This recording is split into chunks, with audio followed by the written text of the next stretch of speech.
Shri Matre Namaha. In our Indian tradition, we have four Vedas: Rigveda, Yajurveda, Samaveda, Atharvana Veda. Each and every Veda has its own branches. That's been called Upavedas. Among them, we can say Gandharva Veda, that is from Samaveda, or Dhanvantari, Ayurveda from Atharvana Veda, like this. Our topic is Dhanurveda. It is a sub branch of Yajurveda.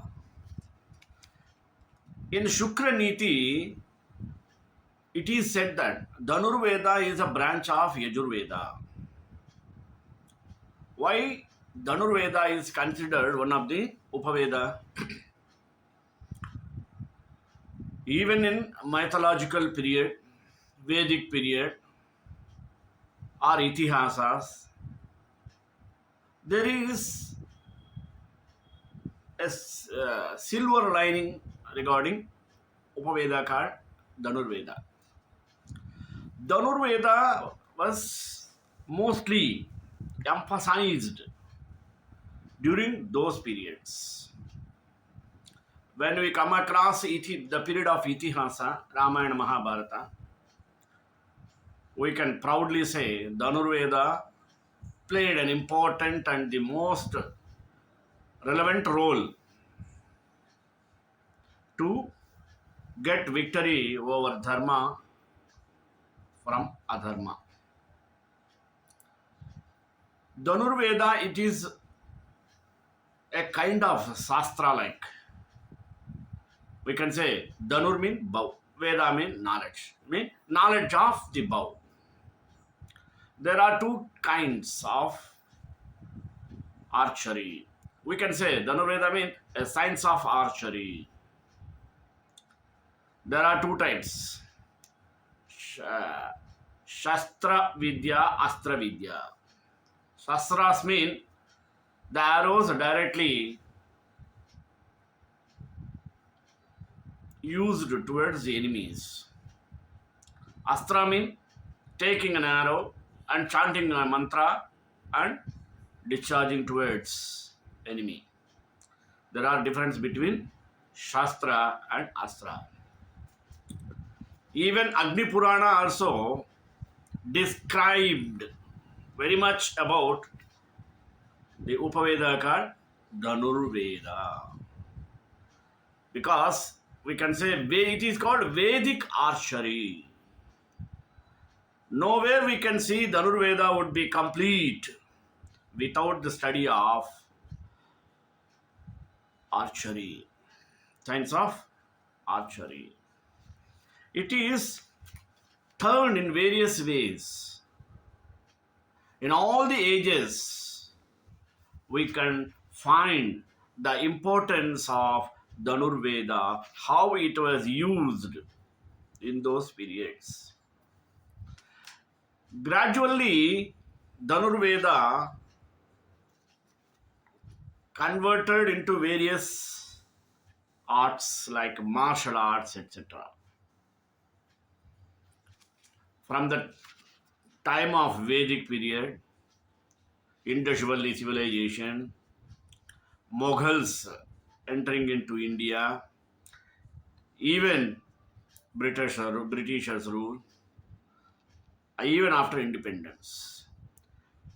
In all the eras, this science of archery played an important role, especially in northern India or South India, southern India. It was turned into martial arts. Much more importance given in South India, especially in Kerala. Whatever the ways of using this science, it's one of the greatest Upaveda given by the sages. So, basing on this, today I took the topic of Dhanurveda before you. Let us start with prayer. Ramaya Ramabhadraya Ramachandraya Vedase Raghunathaya Nathaya Sitaya Pataye Namaha. The Indian subcontinent is home to a variety of fighting styles. In Sanskrit terms for martial art include Dhanurveda, Shastriya Vidya, literally knowledge of the word Shastriya Vidya. The Vishnu Purana text describes Dhanurveda as one of the traditional 18 branches of applied knowledge or Upaveda. The historical form of wrestling is called Malla Yuddha in the north and Malla Yuddham in south. In contemporary India, major martial arts styles practiced are Kalariyapattu in Kerala, southern India, and Pahalwani wrestling in northern India.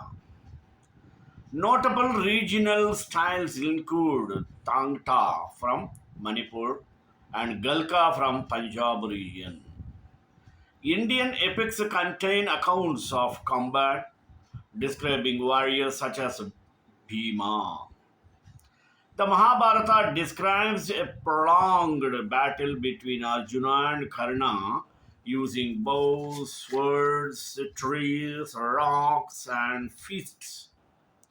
Another unarmed battle in the Mahabharata describes two fighters boxing with clenched fists, fighting with kicks, finger strikes, knee strikes, and headbutts.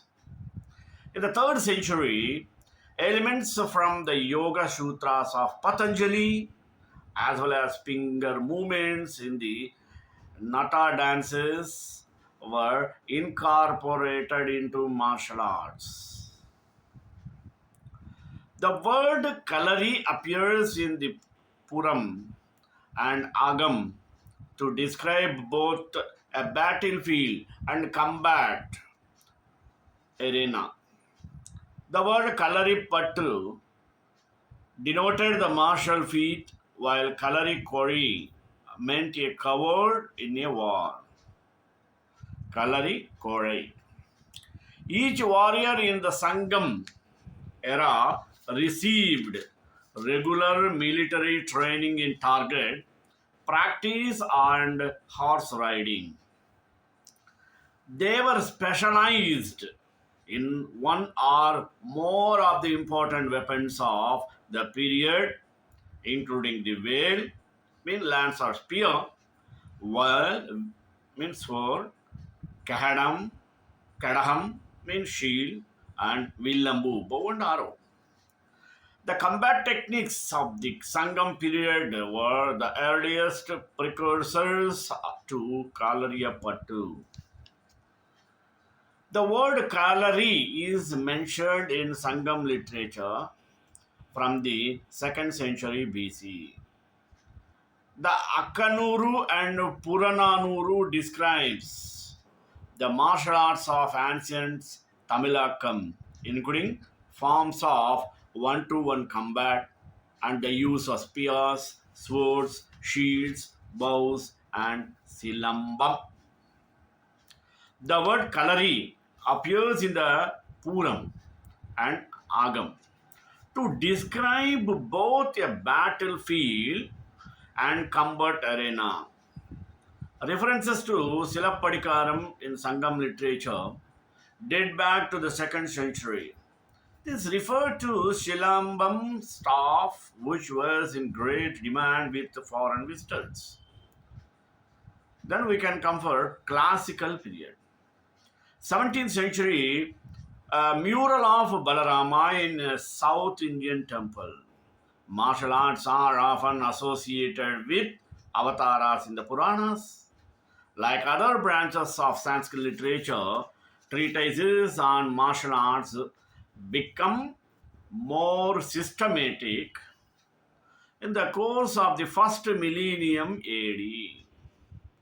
Vajra Mushti, A grappling style is mentioned in sources of the early centuries AD.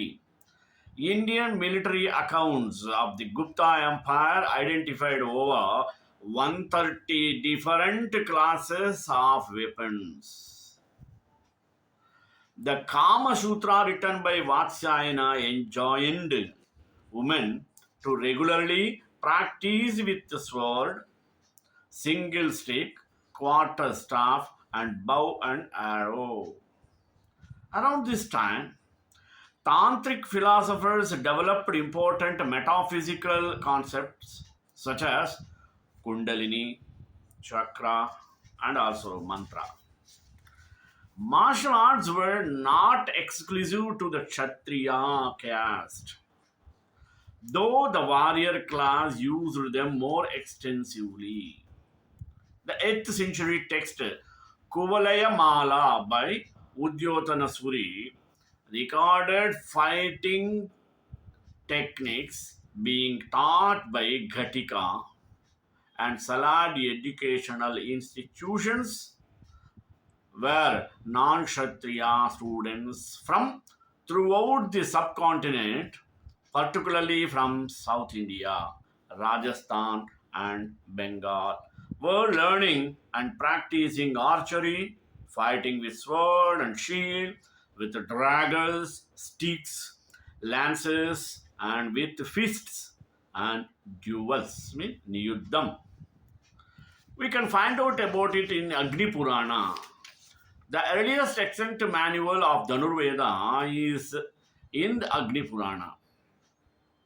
The Dhanurveda section in the Agni Purana spans chapters 248 to 251. It divides the art into 5 parts. How? One is Yantra Mukta, mean projectile weapons such as the sling or the bow. Next, Pani Mukta, hurling weapons such as javelin. Third, Mukta Sandharita, Mukta. Weapons that can be used for either hurling or thrusting, such as a spear. And fourth, Hasta Shastra or Amukta, melee weapons that do not leave the hand, such as a sword. Finally, Bahu Yuddha, unarmed fighting like a combat, duel, Malayuddha, etc. The duel with bow and arrows is considered the most noble or manly fighting, with the spear ranks next, while fighting with the sword is considered unmanly, and wrestling is classed as the meanest or worst form of fighting. Only a Brahmin could be an Acharya, I mean teacher of Dhanurveda. Kshatriyas and Vaishyas should learn from Brahmin teachers, while a Shudra could not take a teacher left to fight of his own danger. There are 9 asanas of standing in the fight. They are: first, Samapada, holding the feet even, standing in a closed ranks, with the feet put together. Second, Vaishakha, standing erect with the feet apart. Third, Mandala, disc, standing with the knees apart, arranged in the shape of a flock of geese. Next, Alidha, licked, polished, bending the right knee with the left foot pulled back. Next, Pratyalida, bending the right foot pulled back. Jata, origin, placing the right foot straight with the left foot perpendicular, the ankles being 5 fingers apart. Next, Dandayata, extended staff, keeping the right knee bent with the left leg straight or vice versa, called vikata, mean dreadful. If the two legs are two palm lengths apart, samputa, hemisphere, swastika, last one, well-being, keeping the feet 16 fingers apart and lifting the feet a little. All the Vedic sciences are primarily teachings for development of full human physical, mental, and spiritual potential. It would be a mistake to regulate Dhanurveda as a science of only weaponry and battle strategies. The Vedic warriors who were masters of Dhanurveda, such as Ram, Lakshman, Arjuna, Krishna, and other Vedic heroes, represent beings that have achieved their full spiritual potential, achieved superior physical abilities, and fearlessness through mental and emotional freedom. A true warrior with full knowledge of Dhanurveda was considered invincible. They would be fully alert while in deep rest, completely calm and fully aware in the field of battle, all while fighting only for the highest purpose with no attachment to the outcome. They were established in being while they performed action. They were invincible on the battlefield. Dhanurveda is a Veda of the physical, mental, emotional, and spiritual transformation. Based on the Invincible Athletics course, was the precursor to my first book on athletics, body, mind, and the sport, which included research that we conduct proving the principles of Dhanurveda. Vedic archery.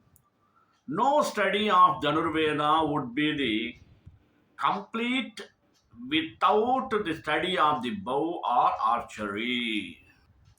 Shooting an arrow is a powerful metaphor for the transformation we all long to experience. Perhaps the best premise for Dhanurvedic principles found in chapter 2, shlokas 42 to 48 of Bhagavad Gita. In these slokas, Krishna, who represented the highest ideals, and Arjuna, who was a great archer, were driving their chariot into the battle to fight their deceitful cousins who had taken control of the kingdom through trickery. Arjuna took pass as he was suddenly conflicted about killing his cousins. He knew that if his cousins became rulers, the people would suffer for generations. He had to stop them for the greater good.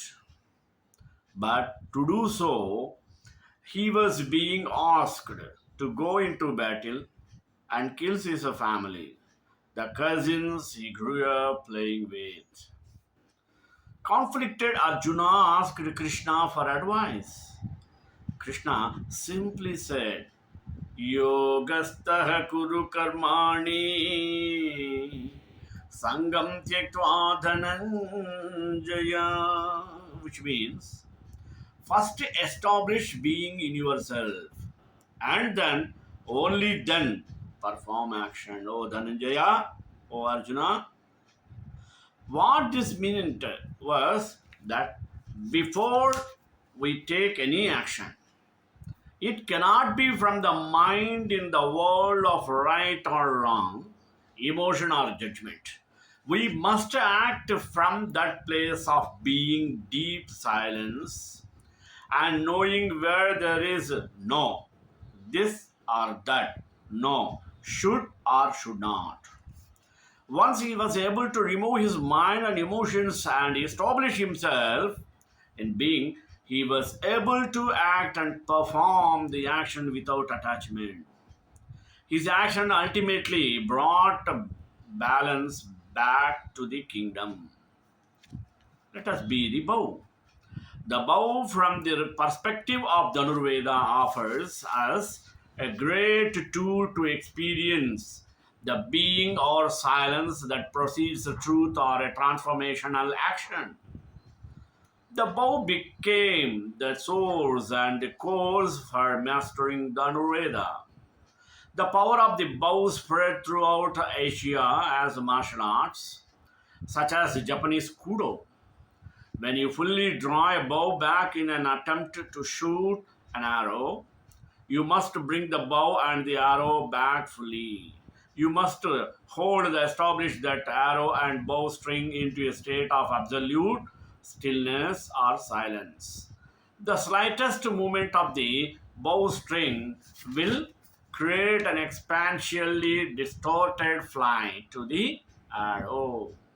To create a profoundly transformational shot, you must establish yourself, the bow string and arrow in being, silence or total stillness, and then, only then, shot the arrow or perform the action. Pulling back the bow fully is a metaphor for pulling the mind back into the total state of non thinking, as if you were in a meditative state while fully engaged in the word or action.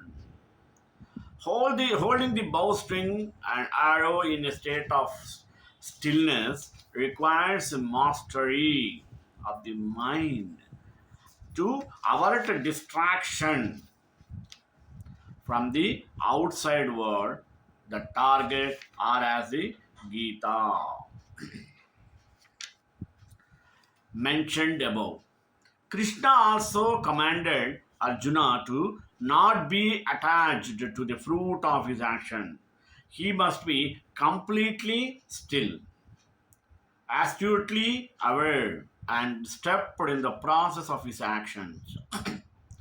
The minute we left the mind wander, be distracted or think about the outcome, the mind instantly attaches itself to the fruits of the action. The mind will seek the reward, the satisfaction of hitting the target, the return on the investment, or become addicted to the fruits of one's actions.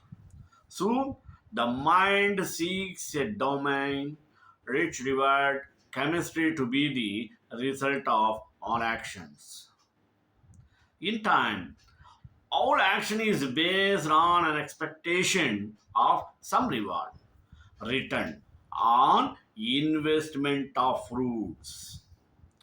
The ability to function and shoot or act from that place of being is lost, and every action becomes a manipulation of the environment to deliver a reward. Once established being with the bow or with the mind fully pulled back, the release of the bowstring sends the arrow into a transformational flight.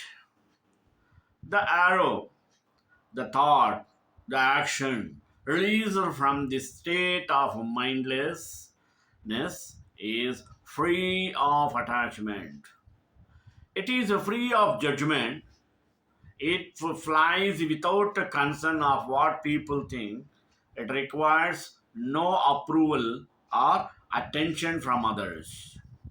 When it hits the target, it penetrates at the deepest possible level. It is transformational.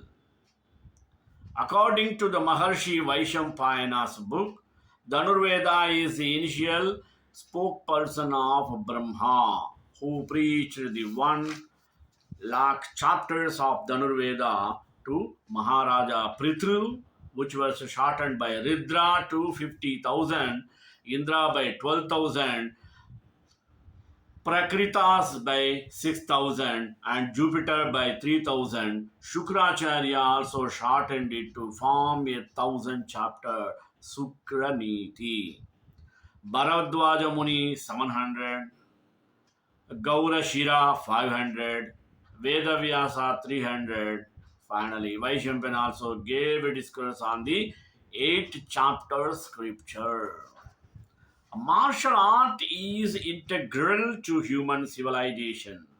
It has always acquired significance as people need to protect themselves against unsocial and anti-social elements. Dhanurveda was a book that contained the skills that empower the people with the abilities of self-defense. Let us find out in the Middle Ages. Origins of Kalariyapattu and Malla Yuddha. The earliest treatise discussing the techniques of Malla Yuddha is Malla Purana. Other old styles like Varma Kalai and Kalari Payat had developed into their present forms by the 11th century during an extended period of warfare between the Chera and Chola dynasties. Organized martial arts in ancient India included Malla Yuddha or combat wrestling, codified into 4 forms. Stories describing Krishna report that he sometimes engaged in wrestling matches where he used knee strikes to the chest, punches to the head, hair pulling, and strange holds. Based on such accounts, Swinth traces press ups and squats used by Indian wrestlers to the pre-classical era. There are scattered references to Dhanurveda in other medieval texts such as the Kamandakiya Niti Shastra, Niti Vakyamruta by Somadeva Suri, the Yukti Kalpataru of Boja, and Manasollasa of Someshwara III. There is an extant Dhanurveda Samhita dating to the mid 14th century by Brihat Sarangadhara Paddhati. When you come across Mughal era, the Khanda, a native straight sword, is a classical Rajput and Sikh weapon. After a series of victories, the Muslim conqueror Babur establishes Mughal rule in North India during the 16th century. The Mughals, Persians of Mongol descent, practical martial techniques such as wrestling and mounted archery. By combining indigenous Malla Yuddha with Turkic and Mongolian wrestling, they created the grappling style Pahalwani, which was remained popular until today, particularly among Muslims. One of the Mughals' most enduring legacies on Indian martial arts was their introduction of the Persian influenced talwar. Although curved blades had been used in India since ancient time, the straight khanda, I mean double-edged sword, had enjoyed greater popularity until then. The Ausanasa Dhanurveda Sankalanam dates to last 16th century, compiled under the patronage of Akbar. There is also a 17th century Dhanurveda Samhita attributed to Vasishta. Let us come Maratha era. Marathas used their own form of war art called Mardani Khel. Mardani means manly and Khel means games. This martial art suits Maharashtra's hilly region where it was originated. It involves deep strands, rapid movements, use of double-edged paid swords known as danda patta is prominent. Let us come for modern period. In modern period, Indian martial arts underwent a period of decline after the introduction of firearms and especially after the full establishment of British colonial rule in 19th century. More European models of organizing police, armies, and governmental institutions, and the increasing use of firearms gradually eroded the need of traditional combat training associated with caste-specific duties. The British colonial government banned Kalariappat in 1804 in response to a series of revolts. During this time, many martial arts were confined to a rural area. The resurgence of public interest in Kalarippattu began in the 1920s in Tellicherry as part of waves of rediscovery of the traditional arts throughout South India, which characterized the growing reaction against British colonial rule. Since then, other regional styles were subsequently revived, such as Silambam in Tamil Nadu and Tangta in Manipur, Northern India. The typical form of martial arts in Northern India is called Pahalwani, Indian wrestling, adapted from the Persian Warzwev-e Pahalwani during the Mughal period. Galka is a style of Shastra Vidya associated with the Sikhs to the Punjab in particular. Tangta is an unarmed style associated with the Meiteis of northern India in particular. Finally, let us come for South India. Typical martial arts of South India are Kalari Payat and Varma Ati, which developed into their extant forms from around the 11th century during the extended period of warfare between the Chera and Chola dynasties. A traditional martial arts of Sri Lanka is Angampora of art. The resurgence of public interest in Kalari Payat began in 1920 in Tellicherry as a part of wave of rediscovery of the traditional arts throughout South India, which characterized the growing reaction against the British colonial rule. श्रीकांताय कल्याणनिधे निधेन्द्रां श्रीवेङ्कटनिवासाय श्रीनिवासाय मङ्गलं मङ्गलाशासनपरेर्मदाचार्य पुरोगमैः सर्वैश्च पूर्वैराचार्यै सत्कृतायास्तु मङ्गलम्.